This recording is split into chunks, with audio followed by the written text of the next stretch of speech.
and welcome to the eFresh.com Dairy News. My name is Milen and these are this week's headlines. Polish food prices rise up to 5%. Hike milk procurement price. Heifer exports surge to China. WTO, emerging markets need more credit for trade. USDA announces export allocations.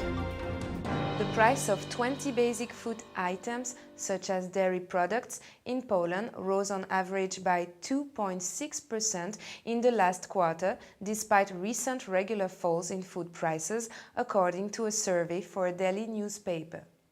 Hypermarket prices saw the biggest rise in prices at 4.7%. Supermarkets reported a 3.2% rise. Because of the weakening of the zloty and the rise in transportation costs, some products got more expensive, according to a spokesman for the real supermarket chain. The basket of 20 basic goods, including dairy products, cost 96.70 zloty, equivalent to $31.32.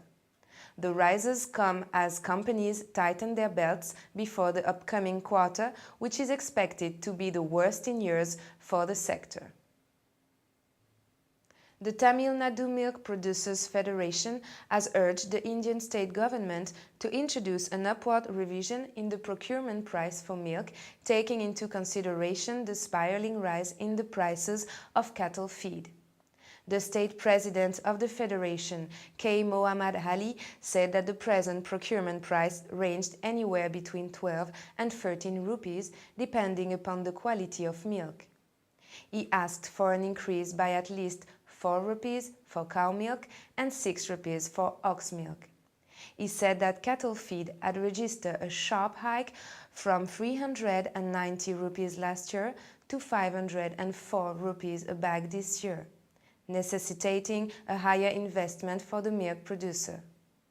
The state government should also share the insurance premium for milk animals.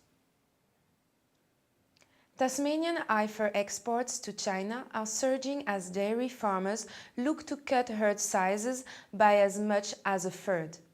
Livestock exporters say they've been inundated by farmers wanting to sell Heifers since low opening milk prices were announced.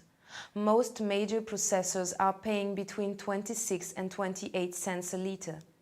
Cameron Bowden from Roberts Limited says many farmers feel they have to sell. Most of the farmers he tends to have spoken to are actually going to cut back cows' number, anything from 10 to 30% less cows, to cut back feed costs and grow more feed. And he thinks that the general thing with the Heifers, less Heifers to feed, means cutting back costs that way. The global credit markets for trade facilitation are still tied up as larger economies pull their investments out of the developing world, creating shortage of the finance needed to carry out deals, according to a report by World Trade Organization Director General Pascal Lamy.